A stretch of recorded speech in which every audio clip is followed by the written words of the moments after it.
nerds, Monica here. Welcome to the Data Podcast for Nerds, where we get to talk to amazing professionals and ask them all about how they use data to solve the world's problems. Plus, we always include some fun bits because we're all nerds here and we love to have fun. And we're highlighting careers that are data related that you might not think are data related just for fun. So today with us, we have a very special guest. This is Catherine Mondragon, aka Miss Resources, who's doing a rockin' job at storytelling in the age of AI. How are you doing, Catherine? I'm good. Thank you so much for having me on this show. I must admit, I feel like a bit of an imposter because you usually have like these really knowledgeable data experts, and then there's me, who's like a social media person who writes stories about data and Excel, but is not an expert. So thank you for making an exception. Absolutely. No, we've definitely had content creators, content writers on the show as well, because it is my goal to highlight the fact that literally data is everywhere. And your stories are around data and AI, and everyone knows Excel, and you write about Excel, which is super neat. So yeah. I definitely wanted to have you on the show to share your stories. Well, thank you. I'm very, very honored to be here, and I'm excited to talk to you. You just seem like a really cool person. Oh, thank you.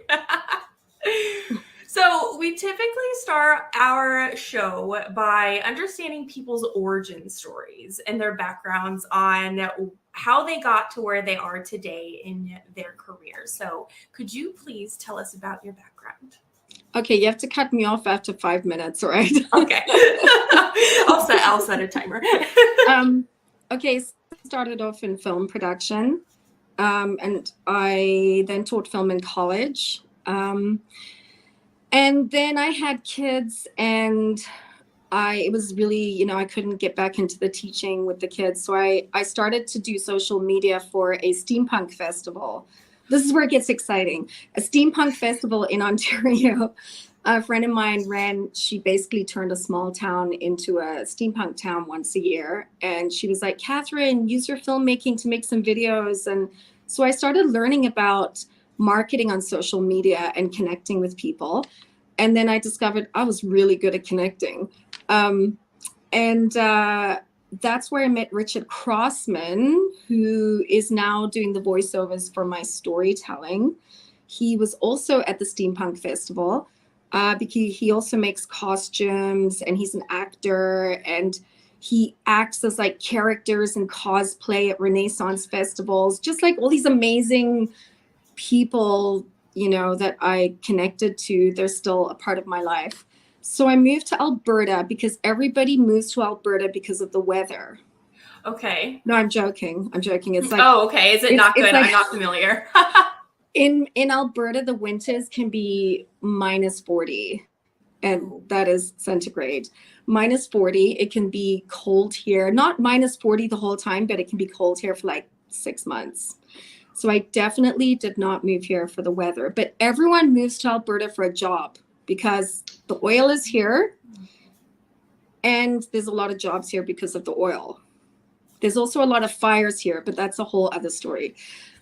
Anyway, so I got a job in social media with a company called Sheetcast. And during COVID, things got really quiet. And I was like, okay, I'm a little bored. I'm going to start writing stories about Excel. Okay, now I'm going to take those stories and I'm going to play with AI. So AI suddenly came out, and I was like, I'm going to create an avatar and get the avatar to tell the story.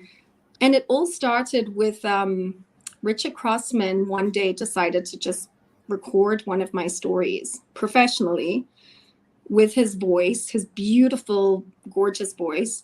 And he sent it to me, and he said, I decided to record your story. And I was like, whoa, professional sounding, man. And I uploaded DID, and I was able to make an avatar with his voice. And it was just so cool that he said, I want to do more. Let's do more. So now we're collaborating, and yeah, having fun with it. He does have a very nice voice. Yeah, he does. For those that are not familiar, can you describe what is Sheetcast? Oh yeah, Sheetcast. Well, Sheetcast is a web application that actually eventually will be something that people can build themselves. They'll be able to build their own software with some basic Excel knowledge.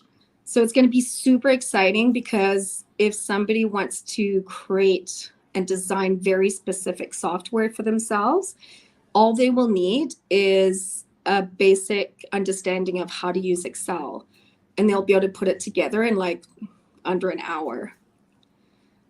So at this phase, we're just creating customized software for companies, and our developers are putting the software together. But eventually, we want it to be something that anybody can put together themselves. So it's going to be a DIY application, and that's why we've been connecting with the Excel world. That's awesome. I know, So it's awesome. Yeah. So it's not available to the public. Is that what you're saying? It's just for specific companies? It's actually being launched. It is available to the public, but at this time, it's not DIY yet. The developers are putting the software together for companies, but because a lot of it it's been created so that it's very easy to develop, instead of it taking months and like $30,000 to put together custom software, it can be put together in like weeks, days, for like a third of the price. So it's quite revolutionary, and it's taken a long time to get it here. So we're super excited that it's finally being launched on the market. Absolutely. I want to play with it. You know what? We should get you to play with it. I could definitely arrange for you to connect with our team to try it out. I think that'd be awesome. Yes. Yeah. So I wanted to write stories that were like about Excel, but doing it, at work. I was like, well, I got to bring Sheetcast into it because I want to promote Sheetcast, but I wanted to approach social media, storytelling, and marketing in a way that has never really been done before. Not that I know of. And I was inspired by Richard. He reminded me of the old radio soaps, when the actors would perform. And so when Richard sent me his beautiful voiceover, I spoke to one of our editors, William Shahal, and I said, William, can you help me learn how to do the audio? So he set me up on DaVinci and gave me a whole bunch of Foley. And then I showed me how to look for Foley. And I spent a whole week creating all the audio effects, adding music. And it was so much fun. There's 20 lines of audio in Richard's story. I just layered it. So when you're listening to the story, you can hear a knock on the door or footsteps or a clock ticking, all of these. And I'm still really rough at it because I'm learning, but it was one of the funnest things I've ever done. That's amazing. So I'm familiar with the Foley artists, and I did not put the two and two together. I thought it was just the music, but there is the footsteps and the knocking and all of that. So you're putting those in there yourself as well. Yeah, so I'm not actually creating the sound effects, but I'm finding the sound effects and trying to match them to the action, and then fading it in and out. So I've got the dystopian, because I'm very influenced by film noir and neo-noir. I keep using that as my, whether it's in the future or the past, I keep coming back to the noir type theme. And so I've got these, sounds of the city, a dog barking, the helicopter. So the first story that I wrote and that Richard recorded, time traveled into the present. And he was very disorientated. He could hear all the sounds of a helicopter. He's never seen a helicopter, and the audio creates this effect of feeling overwhelmed by the noise of the city. And then he goes and asks somebody, where's the newspaper? Like, I need to know where am I? What's going on? And this girl hands him this rectangular shining screen thing. And he's like, what's that? She's like, oh, that's where the news is. He's like, what do you mean that's where the news is? Well, it's a phone. You can also look up the news on it. And then he hears about Excel and Sheetcast, and he's like, if I stayed here in the present instead of going back in time, I could have all these amazing tools to run my detective agency. And then he says, but is there crime in 2023? And she's like, oh yeah, there's crime.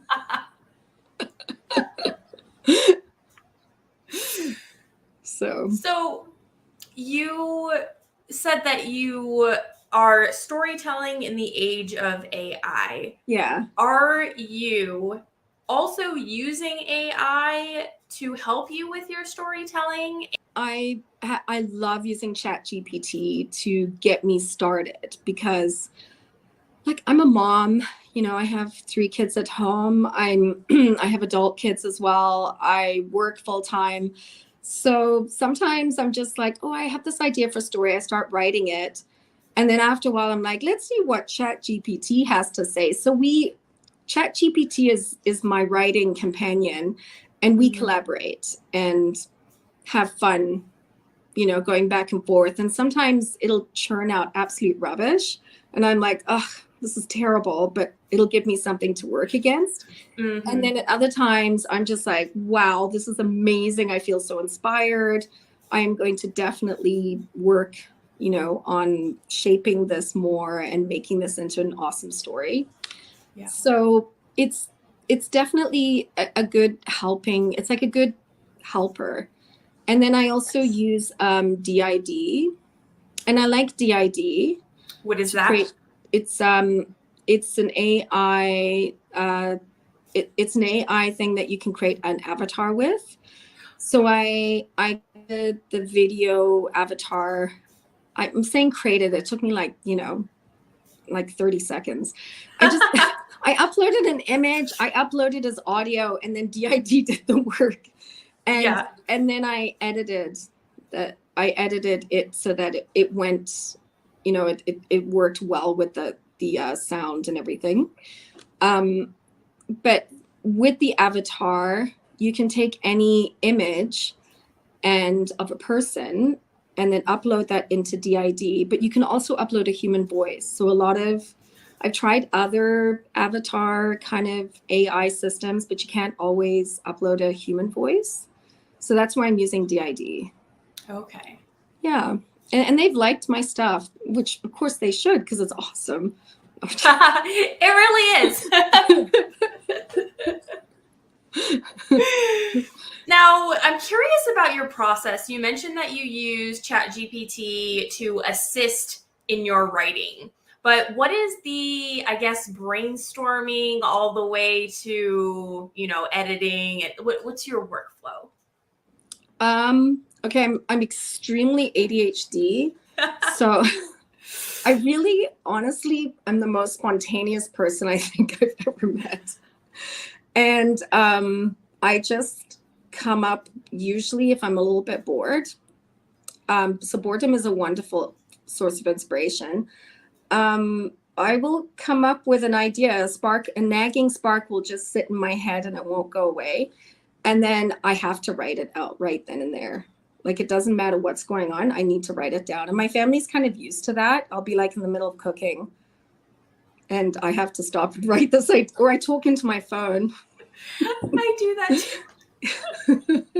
It's faster. Yeah, it's amazing. And then it, even though these stories aren't very long, it's actually quite difficult to keep a story short enough so that it's between 2 to 5 minutes, because usually I can end up writing like a half-hour story, and then it takes me forever to cut back on it and to chip away at it so it's not so long, because you can't have really long stories on LinkedIn. They have to be to the point, Yeah. So I keep like writing draft after draft, and I have this weird process where I'll get stuck and then I'll take a part of the story and throw it into Chat GPT, and I'll say, can you like add some cool film noir words? And it will fail me miserably. So then I'll go to like the internet and type out noir slang and I'll put it in there, and I'll be like, see, Chat GPT, you should have given me this. um but I'll like, it's like I'll wash it through and then I'll look at it again, and it will have either improved the story or I have to just throw that away and go back again. But I've got some ideas. So yeah, it's just a lot of back and forth and editing. And then I even show it to humans and who are writers and say, hey, please take a look at this and tell me if I'm going in the right direction. Because I'm still learning. I'm still learning how to write and do the stuff, right? Absolutely. Yeah. And for the data side of things, you brainstorm and collaborate with data professionals. Is that right? Yeah. So I've been very lucky to have the opportunity to actually collaborate with Oz de Solier on a story, couple of stories now. And when I say collaborate, what I'm really saying is that he will just sit there and narrate it. Like he'll just come up with stuff. He's performing it like in a video call, and I'm scribbling away madly. I mean, he's recording it, but I'm just like writing it down. And then maybe I'll throw in something. I'll say, well, maybe he does this. But he's like, I told him, I said, Oz, you're a griot. And a griot is a West African term for a storyteller, the person that, you know, shares wisdom and insights. I'm like, you are like, it must be in your blood or something. You are definitely a griot. And he is spectacular. Like I'm very honored to sit there, and we're calling it collaborating, but really I'm just like recording. Yeah, just absorbing his knowledge. Yeah. So, but it's a very powerful learning experience for me. And I actually asked Granier Duggan, who I met through Celia Alves. She's in Toronto and she's a Microsoft Excel expert. And I wrote to her because she actually got a chance to meet Richard Crossman. She loves his voice, and loved the story. And I was like, I really need to ask somebody who knows about data and Excel to help me write these stories properly, because I want to get everybody in the Excel and data community excited, but I don't want to write something that's not real or authentic. It has to be authentic. You know, they have to believe that what these characters are doing is what they would do, is what a real data expert would do. So Granier and I spoke for like 3 hours on the phone. And by the end of it, we're like, oh man, this is going to be a book. You're on like your 4th chapter, is that right? Yeah. On the 4th chapter. And she's like, you know, we could like have the characters watch recordings from the Global Excel Summit of all the different speakers over the 4 years and read different books. And then she was listing off, she's like sending me all these books, right? And then she opens up a book that Guerrilla Data with Oz de Solier and Bill Gillen. And she shows me, look, like Oz wrote a dedication to me book. And I was like, I'm going to put that in the story. I'm going to have the main character find Oz and Bill's book in the library in Montreal. And she's going to open it up, and there's the dedication to you from Oz. So we have to ask Oz first. Is it okay, Oz? That's so fun. Yeah. So I guess we're kind of like, we're creating stories that are going to celebrate and highlight all the amazing Excel and data experts who have influenced, you know, people within this community and just kind of celebrate their amazingness through stories. I can't wait to see all of the new stuff that you have coming. What Catherine has out now is fantastic. Everyone needs to go watch it. I'll provide some stuff in the show notes. Yeah, and actually, the second story, which I'd already sent to you, it's about Excel and AI, and then she comes in at the end. Vil, who I work with, William, actually created a bunch of graphics for it, graphics that move. So they're like comic book, graphica. Okay. And so we've got Richard's voice, we've got the audio effects that I have in the background, and then we have these images with parts of the image that moves. So it's going to be super cool and unlike anything that anybody's ever created for the Excel community. So I'm like super excited about it. Me too. And it was actually your podcast when you and your partner were talking about AI that inspired me. Yeah, I was inspired by that. And I was like, yeah, I'm going to keep working on this because this is a really important issue. Oh, that's so awesome. Yeah. So what about you? How long have you been doing this podcast for? I've been doing this podcast, started just this year in 2023. Wow. Yes. That's amazing. You've already interviewed a lot of people. I have. You're episode 25. That's awesome. And I feel very privileged that I was able to introduce you, to one of your interviewers. Yes, absolutely. You have a lot of really new connects and professionals that I have been introduced to, and I thank you for that. Yeah. Like I remember I found Crispo, the only Excel MVP in East, Central, and Southern Africa. And I was like, that is a huge area of the world.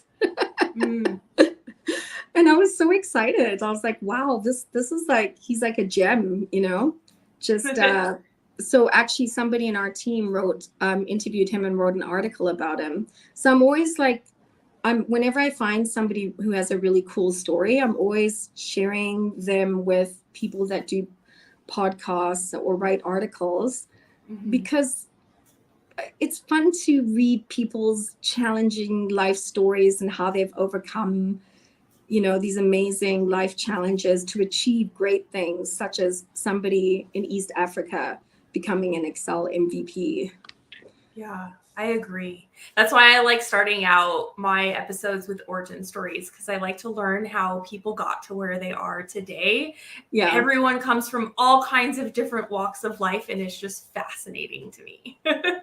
Yeah, it is. I won't get into it now, but Carlos and he asked me where I grew up and stuff, and I started talking about growing up in Africa, and I just went on and on and on, man. But one of the things that I said to him was, there wasn't much to do when I was growing up because we didn't have computers, TVs, and all VCRs. If you knew a kid that had a VCR, you'd make friends with them. But so I read books a lot. And I think that's what got me into storytelling, was the fact that books were like my only source of entertainment.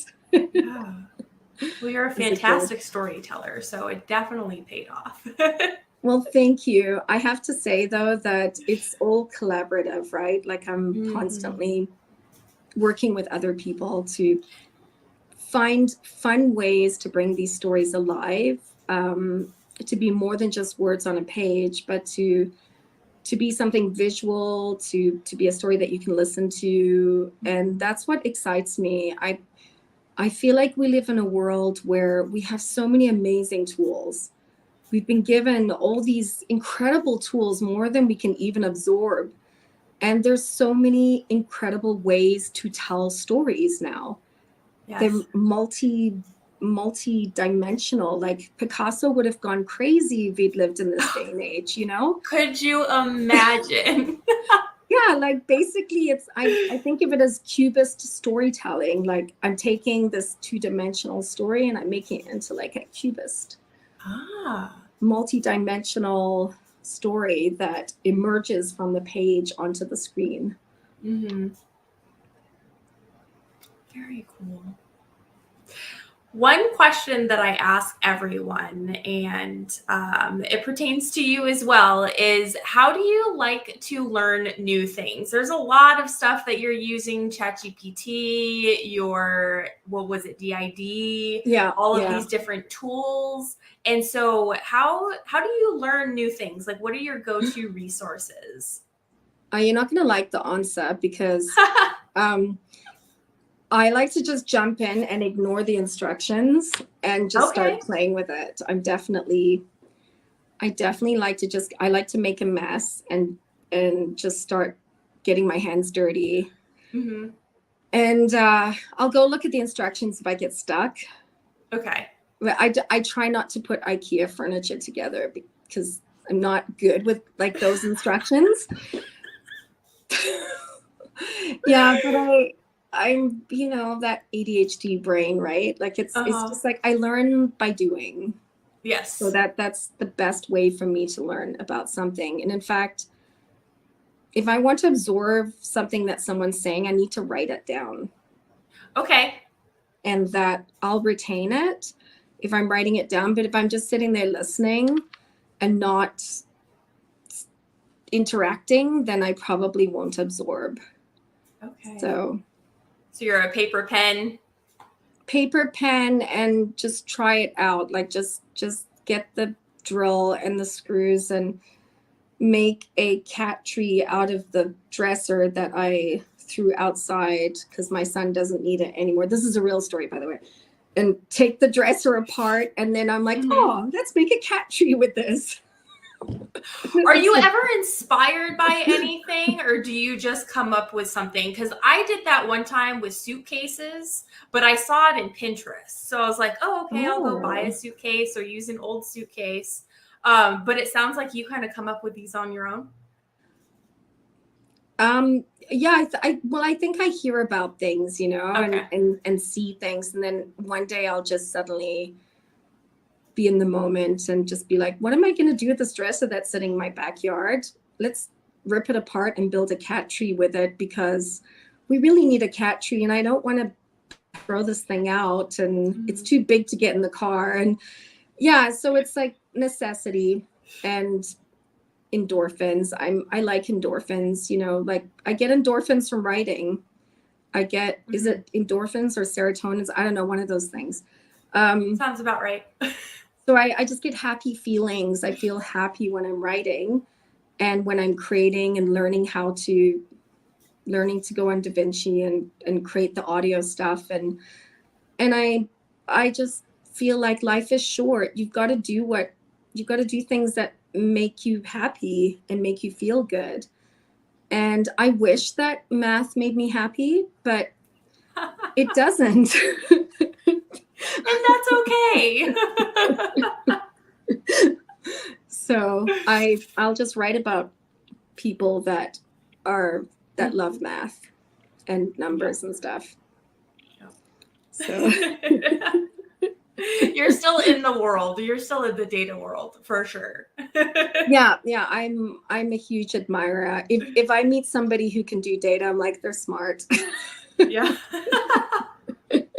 You are resourceful and you do a really good job at networking. So you have a lot of people in your network to reach out to if you need a particular project to be done. Oh, for sure. Like I love talking to people. It's one of my passions actually is, I'll go around the office at work and I'll go knock on the new person's door and I'll get their life story out of them in 15 minutes. I was just talking to a coworker today and I was like, oh, what's the certificate on your wall? Political science degree. And he started telling me about his thesis. And so now when I see him, I'm like, that's the guy who wrote his thesis on nuclear disarmament for a political science degree. I know more about that guy now. So I love that. I love that. That's awesome. So I guess I love people's like you. I love hearing people's stories. And I think that's what makes everyone special is the story that they bring to the community. And that's why we love people like Oz, because he is a storyteller. Mm-hmm. And anybody who, I think we live in the age of authenticity where we want the authenticity of people's lives and experiences. We need it. Mm-hmm. In this age where everything's a little bit artificial. Yeah. We need to cling onto our humanity. And I think that's what these stories are about. It's about the struggle between humanity and the artificial world, the artificial intelligence.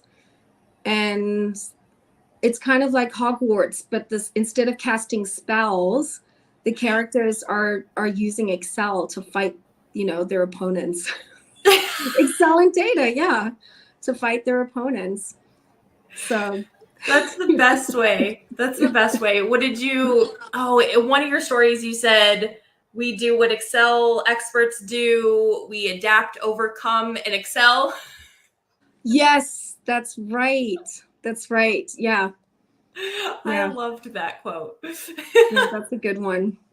Yeah, I love collaborating with people in Excel, because I think, like for Grenier, she was so excited to work on this story that we're creating, but she has so much knowledge, and I just loved like listening to her talk about all of these different books that she's read and these experts who have influenced her, and absorbing all of that from her, and then finding fun, creative ways to put it into the story. And she came up with some brilliant ideas, absolutely brilliant ideas that I would never have thought of. So for me, this is just fun. Like, as the more I can collaborate with people, the more fun this is. Mm-hmm. So if anybody wants to collaborate and write a story, or I'm totally open to that. There you go. All Yeah. right. Well, these are really great takeaways, Catherine. Thank you so much for coming on the show. Do you have any final words of encouragement? You've already given us so many great recommendations, but any final words of encouragement for the listeners? I feel like in the world of social media marketing, which everyone who wants to promote themselves, as a data and Excel consultant, in that world, people have been doing the same things over and over again, posting photos and making a video. And I want to encourage people to do something different, to explore different mediums, to share new ways of sharing stories. So, for example, Celia Alves wrote this amazing story about a business that was really struggling with their data. And they had all this data, they collected it, but they didn't know what to do with it. And so they hired her to come in and to organize their data and to help that data storytelling, right? Actual data storytelling, to take that data and help the company make sense of it, because they didn't know how to process it and to sift through it and to give it meaning. Mm-hmm. And I loved that story that she put out. To me, somebody who's just a regular person, who's, not as knowledgeable as her, that story completely made sense to me. Mm-hmm. And if I was a business, I'd be like, I'm calling her right now. So use the AI tools. They're amazing tools. Don't be afraid to use ChatGPT or to create like an AI avatar video, or to go onto the any of the AI sites and just play with these tools, because you can create amazing things with this. So yeah, just play. Just play. Love that. And if any of the listeners would like to collaborate with you, where can they find and or follow you? Oh, for sure. My name is Catherine Mondragon, and I'm on LinkedIn. I'm Miss Resources on TikTok. I was inspired by Miss Excel. I kind of feel bad being a Miss, because I'm obviously not a Miss, but yeah, I'm Miss Resources on TikTok. And my goal, by the way, with Miss Resources is to share skills to help people to find their way through this world where all these new tools are coming into play and to not be afraid to use them. Thank you again so very much for being on the show with us today. I really loved your storytelling. Well, thank you for having me. And I'm glad I was able to tell people how to build a cat tree out of furniture. Yes. Exactly. All right. And as always, folks, happy learning. Take care.